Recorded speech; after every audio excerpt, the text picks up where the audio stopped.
亲爱的朋友们，欢迎来到微光夜读。王志远，你就是个废物！陈雨桐指着丈夫的鼻子骂道：“连个工作都保不住，还有脸在家里躺着？”王志远默默收起手机，屏幕上显示着省委组织部的未读消息。他看着妻子气急败坏的样子，嘴角微微上扬。雨桐，你说的对，我确实该找个正经工作了。陈雨桐冷笑一声，现在知道丢人了，晚了。接下来开始我们本期故事，记得点击订阅并开启小铃铛。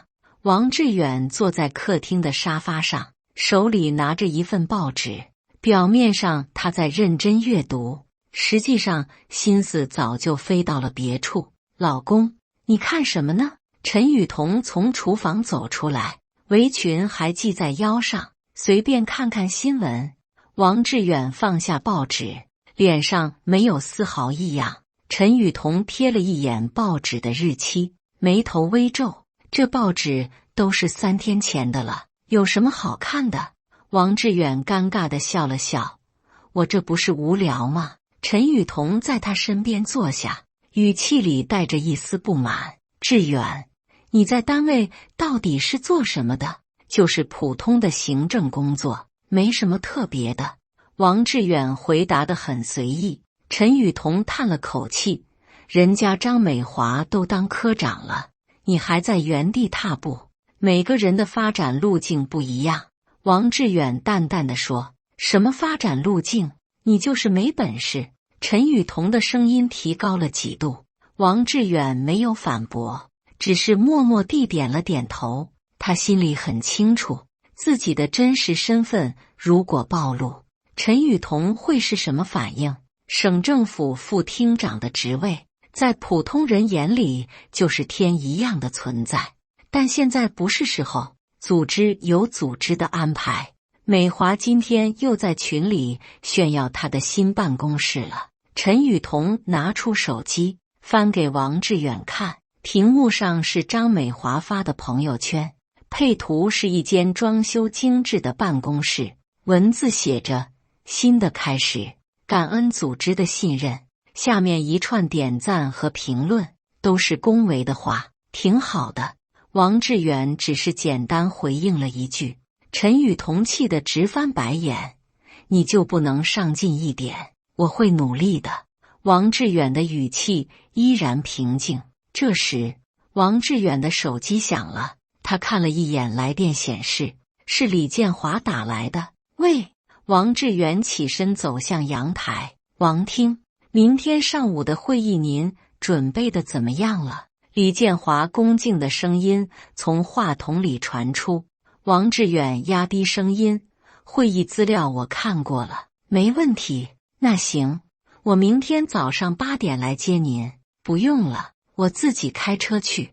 王志远瞄了一眼客厅，陈雨桐正在看电视。好的，王厅。挂断电话，王志远回到客厅。谁打的？陈雨桐头也不回地问。同事，明天有个会要开，周末还开会，你们单位真够忙的。陈雨桐的语气里带着嘲讽。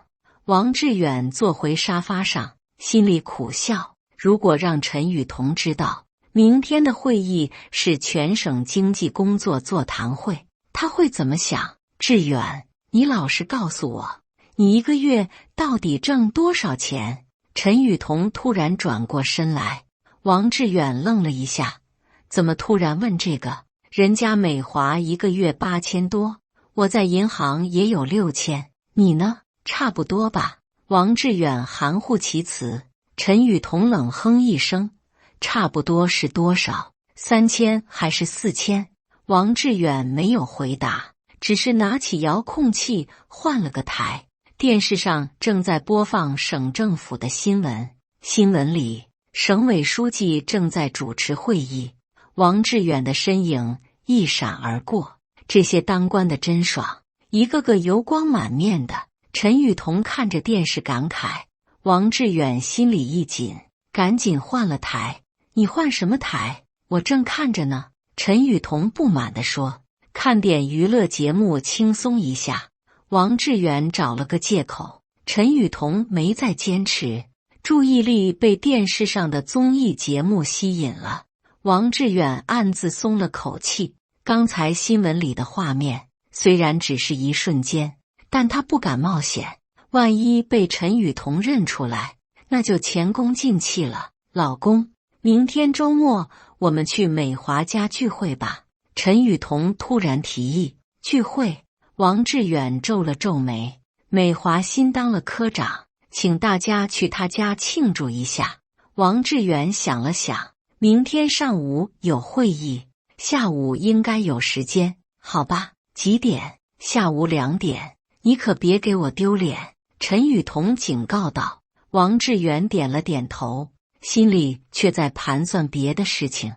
张美华这个人他是了解的，典型的小人得志。明天去了，肯定又是一番炫耀。不过也好，让他再嘚瑟一段时间，等真相大白的那天，看他还怎么装。对了，刘建国也会去。陈雨桐补充道。听到这个名字，王志远的眼神闪了一下。刘建国是陈雨桐的前男友，现在是市里某局的处长。这个人一直看不起王志远，觉得陈雨桐嫁给他是下嫁了，他去就去吧。王志远表现得很无所谓。陈雨桐看了他一眼，没再说什么，但王志远能感觉到他眼中有一丝复杂的情绪，也许在他心里也觉得当初的选择是错误的吧。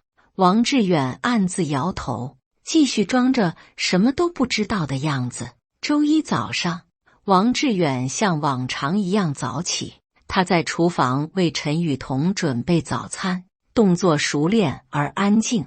老公，今天单位有什么安排？陈雨桐一边化妆一边问。王志远停顿了一下，然后说，可能会有些变化。什么变化？陈雨桐放下口红，转身看向他，具体的还不确定，到时候再说吧。王志远避开了他的目光。陈雨桐皱了皱眉，但没有深究。那我先去上班了，你也早点去。好的。王志远送他到门口，等陈雨桐离开后，王志远立刻拿出手机，他拨通了李建华的电话。王厅，有什么指示？李建华的声音透着恭敬。按计划进行，今天我会告诉家里人我被裁员了。明白了。需要我配合什么吗？暂时不用，你们按正常程序走就行。挂断电话后，王志远深深吸了一口气。这个决定他考虑了很久。组织部门要求他保密调动的事情，但总不能一直瞒着家人。思来想去，只有先编个理由，等时机成熟再说实话。下午5点，王志远准时回到家。陈雨桐已经在厨房忙活晚饭了。回来了，今天怎么样？他头也不回地问。王志远在客厅坐下，酝酿了一下情绪。雨桐，我有件事要告诉你。什么事？陈雨桐擦了擦手，走了过来。我今天被公司裁员了。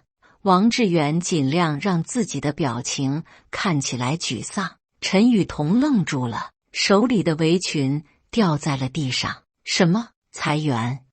公司效益不好，要减员增效。王志远低着头说。陈雨桐的脸色瞬间变得铁青。怎么会这样？你不是说你在单位表现挺好的吗？我也没想到会这样。王志远继续演戏。陈雨桐开始在客厅里踱步，情绪越来越激动。王志远，你老实告诉我，是不是你在单位犯了什么错？没有，真的是公司要裁员。放屁！陈雨桐突然爆发了。如果真是裁员，为什么偏偏裁你？王志远被他的音量吓了一跳。雨桐，你冷静点，事情已经发生了。我怎么冷静？你知道失业意味着什么吗？陈雨桐指着他的鼻子。我会重新找工作的。找工作？陈雨桐冷笑。你这个年纪，这点能力，谁要你？这话像刀子一样刺进王志远的心里。虽然他知道这只是演戏，但听到妻子这样说，还是很难受。我一定会找到工作的，王志远坚持说道。陈雨桐坐在沙发上，双手抱头。完了，全完了。房贷怎么办？生活费怎么办？我有些积蓄，可以撑一段时间。积蓄能撑多久？陈雨桐抬起头，眼中含着泪水。王志远看到他这样，心里五味杂陈。他想上前安慰，但陈雨桐推开了他。别碰我，都怪你没用。这时，陈雨桐的手机响了，他看了一眼，是张美华打来的。美华，有事吗？陈雨桐勉强控制住情绪。雨桐，明天的聚会你还来吗？张美华在电话里问。陈雨桐看了一眼王志远，犹豫了一下，来，为什么不来？那就好，我还担心你们有什么事呢。没事，一切都很好。陈雨桐说谎道。挂断电话后，陈雨桐转身对王志远说，明天的聚会你最好给我表现正常点，别让人看笑话。我知道。王志远点了点头。还有，这件事暂时不要告诉任何人。为什么？为什么？陈雨桐的声音又提高了。你觉得被裁员是什么光彩的事吗？王志远沉默了。他没想到陈雨桐会是这样的反应，不是关心，不是安慰，而是嫌弃和愤怒。我去做饭。陈雨桐起身走向厨房。我来帮你。王志远想跟过去。不用。陈雨桐头也不回地拒绝了。王志远站在客厅里，感到前所未有的孤独。虽然这一切都是他自己安排的，但陈雨桐的态度还是让他很失望。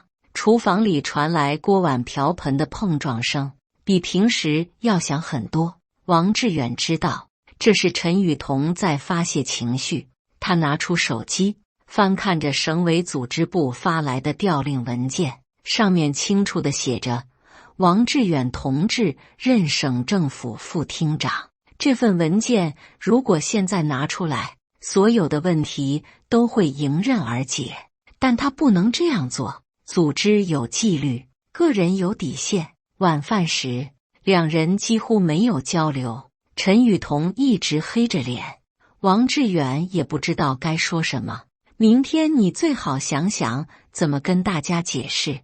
陈雨桐突然开口。解释什么？解释你为什么不用上班了。王志远想了想，就说单位给了几天假期。几天假期？然后呢？然后我会说再找新的工作机会。陈雨桐冷哼一声，你最好别露馅。不会的，王志远保证道。但他心里清楚，这样的日子不会持续太久，很快真相就会大白于天下。到那时，看陈雨桐还会不会是这副嘴脸。第二天下午，王志远和陈雨桐准时到达张美华的家。张美华住在市中心的一套大两居，装修得很精致。雨桐，志远，快进来。张美华热情地迎接着。她今天穿着一身新买的职业套装，看起来神采奕奕。美华，恭喜你啊！陈雨桐挤出笑容说道。谢谢，都是组织的栽培。张美华得意地说。客厅里已经坐了几个人，都是他们的老朋友。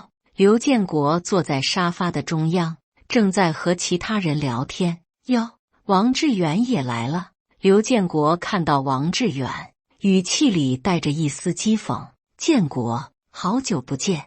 王志远礼貌地打招呼。是啊，听说你最近工作很忙。刘建国故意问道。王志远愣了一下，不知道该如何回答。还好，就是一般的工作，他含糊地说道。陈雨桐在一旁听着，心里直打鼓。一般的工作。刘建国笑了。你们国企现在形势怎么样？形势还可以。王志远继续敷衍。张美华端着茶水走过来。志远，你还在原来那个部门吗？没变化。王志远接过茶杯，我还以为你升职了呢。张美华故作惊讶地说，升职哪有那么容易？刘建国在一旁接话，也是，不是谁都有这个机会的。他故意强调不是谁都有这几个字。陈雨桐的脸色越来越难看。建国，你最近怎么样？他主动转移话题。我啊，刘建国得意地笑了，刚提拔了，现在是正处级了，真的，恭喜恭喜！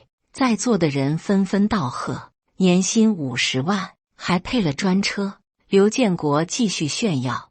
王志远默默地喝着茶，没有接话。他心里很清楚刘建国的级别，正处级在他面前根本不算什么，但现在他只能装聋作哑。志远，你不表示一下？刘建国明显是在故意挑衅。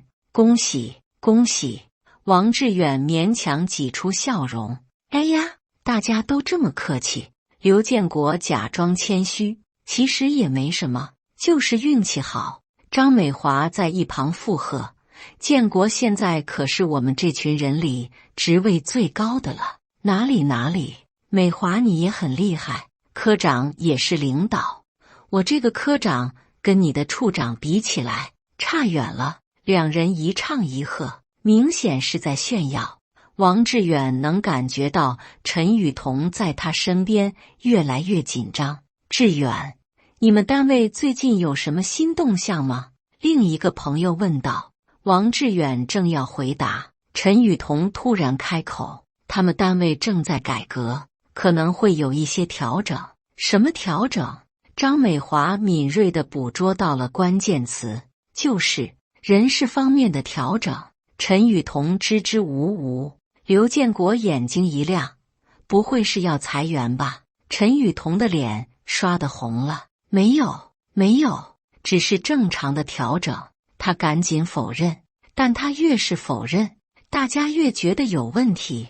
志远，你自己说说，到底什么情况？刘建国步步紧逼。王志远看了一眼陈雨桐，心里叹了口气，确实是有一些变化。他只能实话实说。什么变化？所有人都好奇地看着他。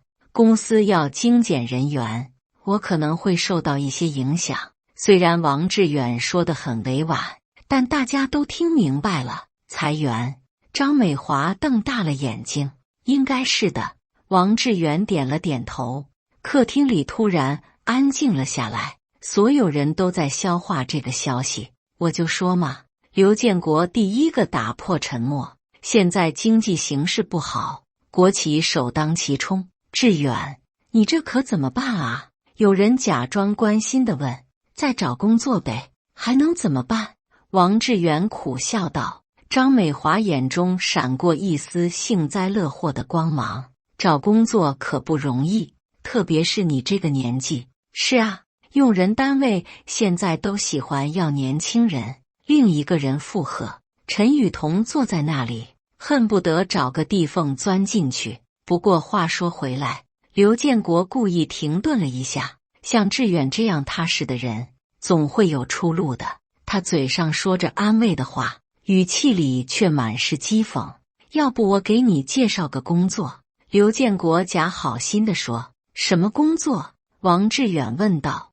我们局里的保安队长刚好缺人，月薪3000，包吃住。这话一出，所有人都愣住了。从部门经理到保安队长，这落差也太大了。陈雨桐的脸色彻底垮了。建国，你别开玩笑了。他勉强笑道。我没开玩笑啊。刘建国一本正经地说。现在有工作就不错了，还挑什么挑？王志远握紧了拳头，努力控制着自己的情绪。如果不是为了配合组织的安排，他真想当场揭穿自己的身份。谢谢你的好意，我再考虑考虑。他勉强回应道。考虑什么？张美华在一旁煽风点火。能有人给介绍工作已经很不错了。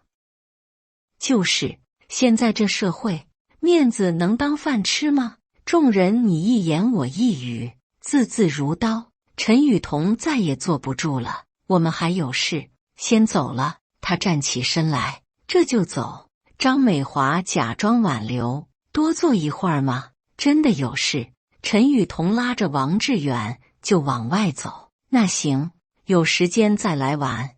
张美华送到门口，等他们走远了，屋里立刻炸开了锅。我就说王志远不行，现在果然出事了。雨桐当初真是瞎了眼，不选建国选他，现在后悔也晚了。刘建国坐在沙发上，脸上满是得意的笑容，而此时王志远和陈雨桐已经走到了楼下。王志远，你满意了？陈雨桐突然转身，眼中含着泪水。雨桐，王志远想解释，别说话。陈雨桐打断了他，你知道我今天有多丢脸吗？王志远低着头，不知道该说什么。从今天开始，你不许再出现在我朋友面前。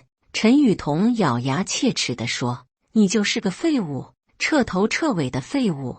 这句话像雷一样轰在王志远的心里，他抬起头，看着妻子扭曲的面孔，这还是他认识的那个陈雨桐吗？回到家后，陈雨桐把自己关在卧室里，王志远能听到他在里面哭泣的声音，他想进去安慰，但门被锁上了。雨桐，开门，我们好好谈谈。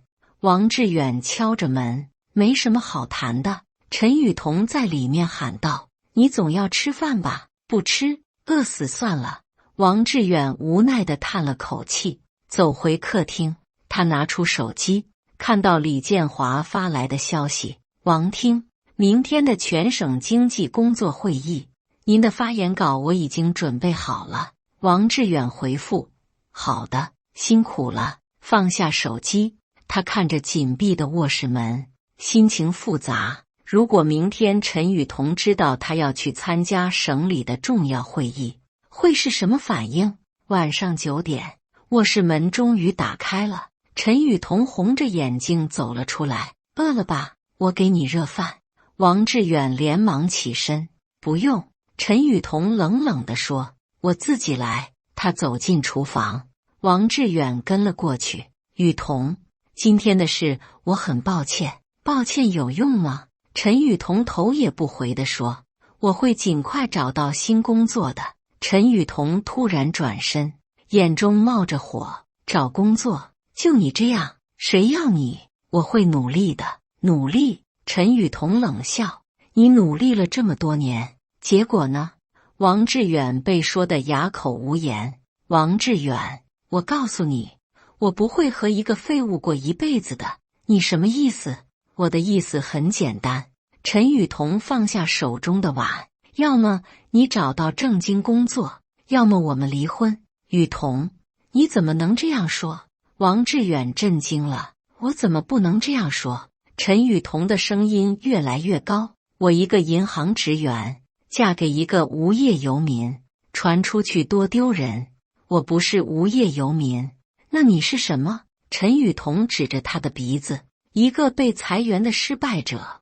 王志远深深吸了一口气，努力控制着情绪。我会证明给你看的。证明什么？证明你多无能。我会找到好工作的。陈雨桐冷哼一声，算了吧，就你这水平，能找到什么好工作？那你说怎么办？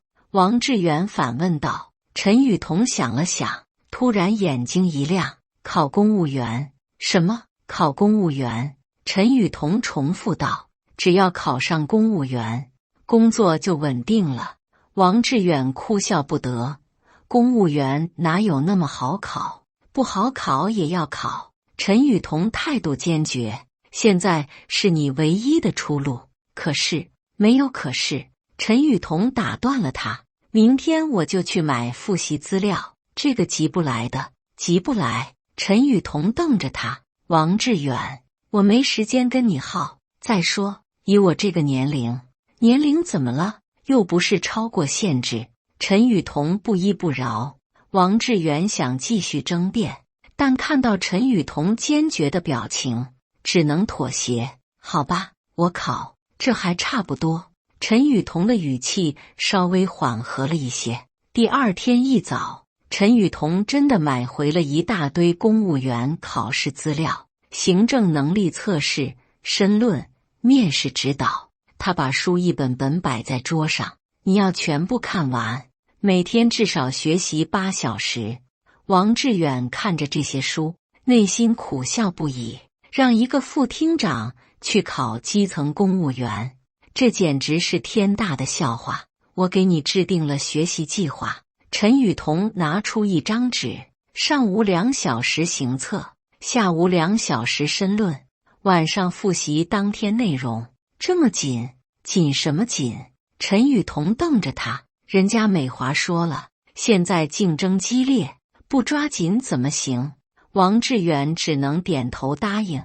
还有，从明天开始，我每天检查你的学习进度，知道了？如果我发现你偷懒，后果自负。陈雨桐威胁道。下午，王志远假装在家学习，实际上去参加了省里的会议。会议结束后，李建华走过来，王厅，您的发言很精彩，书记很满意，谢谢。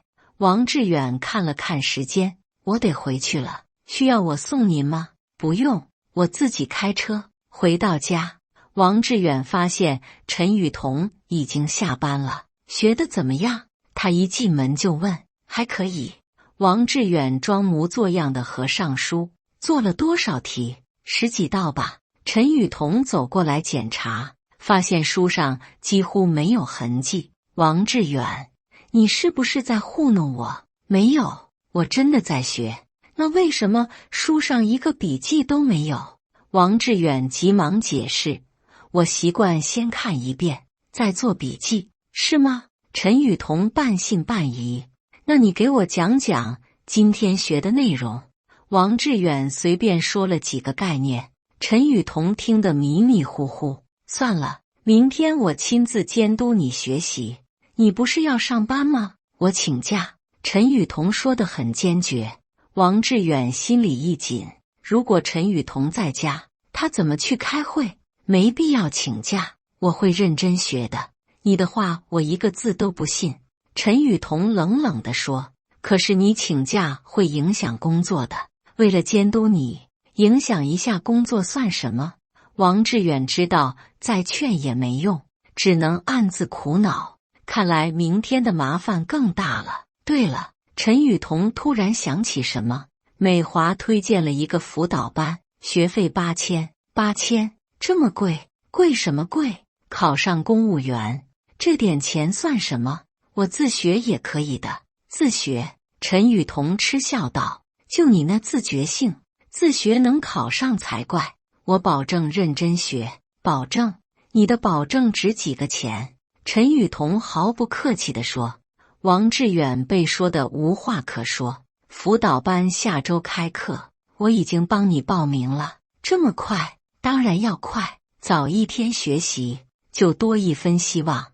王志远看着桌上的书籍，再看看陈雨桐坚决的表情，他突然觉得这个游戏玩得有点过火了。但现在骑虎难下，只能继续演下去，希望真相大白的那一天早点到来，否则他真的要被逼疯了。又过了1周，王志远的公务员考试学习已经成了家里的头等大事。陈雨桐每天都要检查他的学习进度，俨然成了监工。志远，今天的模拟题做了吗？陈雨桐下班后第一件事就是检查。做了，在这里。王志远指了指桌上的试卷。陈雨桐拿起来看了看，眉头紧皱。怎么错这么多？50道题错了20道，题目确实有点难。王志远心不在焉地说。实际上这些题对他来说简单得很，但他不能答得太好。难？陈雨桐的声音提高了。人家美华说这些都是基础题，每个人的基础不一样。基础不一样？陈雨桐冷笑。王志远，你是不是根本就不想考？我想考，真的。王志远赶紧表态，想考就给我认真点。陈雨桐拍着桌子，再这样下去，一辈子都考不上。这时，王志远的手机响了，他看了一眼来电显示是李建华。我接个电话。王志远起身走向阳台。王厅，明天上午省委书记要接见您，讨论下一步工作安排。李建华在电话里说。几点？王志远压低声音问。10点整，在省委大楼。王志远看了一眼客厅，陈雨桐正在翻看他的试卷。我知道了，明天见。挂断电话，王志远回到客厅。谁打的？陈雨桐头也不抬地问。朋友，随便聊聊。什么朋友？也是失业的。陈雨桐的语气里满是讥讽。王志远没有回答，坐下继续装作学习的样子。对了，明天上午辅导班有模拟考试，你必须参加。王志远心里一惊，明天上午？怎么？有什么问题吗？陈雨桐抬起头看着他。没问题，就是突然想起有点事。什么事比考试还重要？不是重要不重要的问题。王志远支吾着。王志远，我告诉你，从现在开始，除了考试，什么都不重要。陈雨桐站起身来，眼中冒着火。如果你明天赶不去考试，我们就离婚。雨桐，你听我解释。没什么好解释的。陈雨桐打断了他。要么考试，要么离婚，你自己选。说完，他转身走进了卧室，砰的一声关上了门。王志远坐在客厅里，陷入了深深的矛盾。明天上午的省委接见绝对不能缺席，但陈雨桐又逼他去考试。他拿出手机，想给李建华打电话，但转念一想，这种理由怎么说得出口？就在他进退两难的时候，门铃突然响了。王志远走过去开门，门外站着一个穿着正装的中年男子。请问您是王志远王先生吗？来人礼貌地问道。我是。您是？我是省政府办公厅的李建华，有重要事情需要和您商量。王志远吓了一跳。李建华怎么亲自来了？雨桐，有客人来了。他朝卧室喊道。我不见，让他走。陈雨桐在里面回应。王志远尴尬地看着李建华。不好意思，我爱人心情不好。没关系，我们谈正事。李建华理解地点了点头。就在这时，陈雨桐突然开门走了出来。他想看看是什么客人，这么晚了还来访。你好，我是王志远的爱人陈雨桐。他礼貌地说道。你好，我是省政府办公厅的李建华。李建华伸出手。陈雨桐愣住了。省政府？是的，我是王厅长的秘书。李建华自然地说道。王厅长？陈雨桐看了看王志远，又看了看李建华。您说的王厅长是谁？李建华有些疑惑。当然是王志远王厅长啊。陈雨桐的脸色瞬间变得苍白。您说什么？王志远同志是我们省政府的副厅长，明天上午省委书记要接见他。李建华看了看王志远，又看了看陈雨桐。怎么，王厅长没有告诉您吗？陈雨桐的身体开始颤抖。副厅长？是的，正厅级待遇的副厅长。李建华确认道。陈雨桐转头看向王志远，眼中满是不敢置信。这是真的吗？王志远深深吸了一口气，知道再也瞒不下去了。是真的。他点了点头。那你被裁员？没有被裁员，是组织调动，从市里调到省里。陈雨桐感觉天旋地转，差点站不稳。为什么要骗我？组织有要求，调动消息需要保密一段时间。王志远解释道。李建华意识到自己似乎说错了什么。王厅长，如果我打扰了，我先回去。不用，既然说开了，也没必要保密了。王志远转向陈雨桐，雨桐，对不起，我不是故意要骗你的。陈雨桐瘫坐在沙发上，脑子里一片空白。副厅长，省政府副厅长，那岂不是说他刚才还在逼一个厅级干部去考基层公务员？所以你根本不需要考公务员。他颤声问道。当然不需要。王志远苦笑道，我本身就是公务员，而且级别不低。陈雨桐想起这段时间自己的所作所为，恨不得找个地缝钻进去。他骂王志远废物，逼他考试，在朋友面前嫌弃他，而王志远居然是副厅长。王厅长，明天上午10点，我来接您。李建华适时地提醒道。好的，谢谢你亲自跑一趟。王志远点了点头。等李建华离开后，客厅里陷入了死一般的沉寂。陈雨桐坐在那里一动不动。王志远想说点什么，但不知道从何说起。雨桐，别说话。陈雨桐制止了他，让我静静。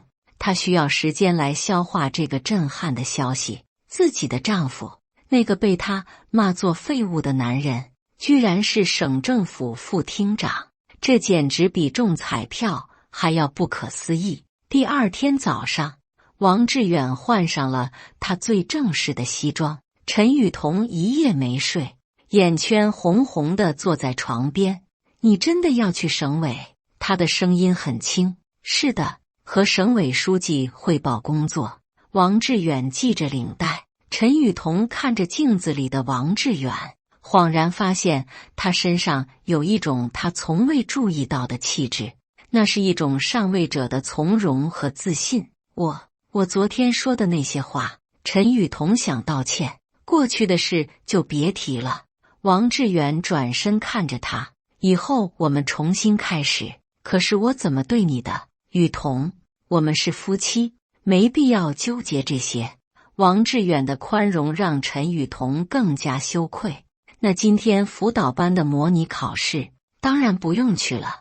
王志远笑了笑，你可以退费了。9点半，李建华准时到达楼下，一辆黑色的奥迪停在小区门口，车牌号是省政府的专用号段。王志远下楼的时候，小区里的邻居都围观起来，这是谁家的车？这么豪华，好像是王志远家的客人。王志远就是那个失业的，应该不是失业。你看这车的档次。陈雨桐趴在窗户边看着，心情复杂。昨天她还在担心丢脸，今天就有专车来接丈夫了。上午11点，王志远开完会回到家，陈雨桐正在客厅里踱步，显然是在等他。开完会了，他小心翼翼地问。谈了下一阶段的工作安排。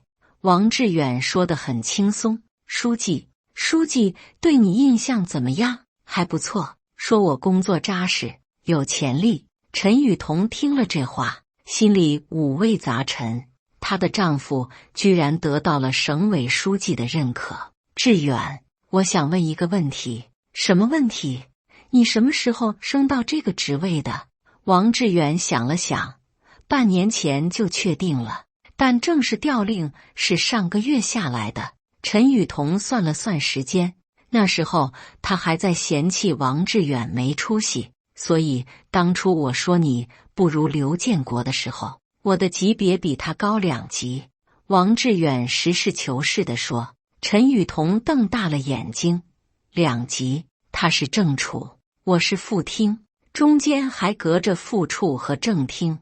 陈雨桐彻底震惊了，他一直以为刘建国已经很厉害了，没想到王志远比他还要高得多。这时他的手机响了，是张美华打来的。雨桐，听说你老公昨天没去辅导班？张美华在电话里问。陈雨桐看了一眼王志远，不知道该怎么说。怎么了？是不是放弃考试了？张美华的语气里带着幸灾乐祸。美华，我告诉你一件事。陈雨桐深吸一口气。什么事？我老公是省政府副厅长。电话那头瞬间安静了，过了好几秒钟，张美华才结结巴巴地说：你说什么？王志远是省政府副厅长，昨天省委书记还接见了他。不可能！张美华几乎是喊出来的。他不是被裁员了吗？那是调动，从市里调到省里。陈雨桐解释道。这怎么可能？张美华完全无法相信。我知道很难相信，但这是事实。张美华在电话里沉默了很久，她想起自己前几天还在嘲笑王志远，现在想想简直是丢人现眼。雨桐，我之前说话不合适，你别往心里去。没关系，你也不知道实情。陈雨桐虽然这样说，但语气里已经带着一丝优越感。挂断电话后，陈雨桐立刻给其他朋友打电话，他要把这个消息告诉所有人。小李，告诉你一个好消息，我老公升官了。什么？升什么官？省政府副厅长。副厅长？雨桐，你别开玩笑了。我开什么玩笑？昨天省委书记还接见了他呢。类似的电话，陈雨桐打了10几个，每一个朋友听到这个消息都是同样的反应：震惊、不信、再震惊。下午2点，刘建国主动打来了电话：雨桐，听说志远升职了。他的声音听起来有些紧张。是的，副厅长。陈雨桐故意强调了这个级别。这是真的吗？刘建国简直不敢相信自己的耳朵。当然是真的，你以为我会拿这种事开玩笑？刘建国在电话那头倒吸了一口凉气。副厅长，那是他仰望的级别，而王志远，那个他一直看不起的人，居然爬到了他的头上。那天我说的那些话，什么话？陈雨桐明知故问。就是保安队长的事。哦，你说那个啊？陈雨桐冷笑道。我觉得你的保安队长还是留给自己吧。刘建国的脸火辣辣的烫，他想起那天自己是多么的得意，多么的嚣张，现在想想，自己简直就是个跳梁小丑。雨桐，如果有机会，我想当面向志远道歉，道歉就不必了，大家都很忙。陈雨桐的语气很淡漠。挂断电话后，陈雨桐感到前所未有的爽快。那些曾经嘲笑过王志远的人，现在都要仰视他了。傍晚时分，王志远的父亲王国庆打来电话：儿子，听说你调到省里了。老人的声音很激动。是的，爸，前几天刚正式上任。好。王国庆连说了几个好字，我就知道我儿子有出息。爸，您别太激动。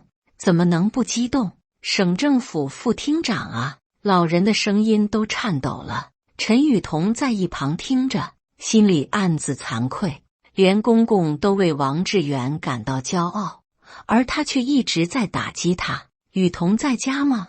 王国庆在电话里问。在的，爸，让他接电话。陈雨桐接过电话。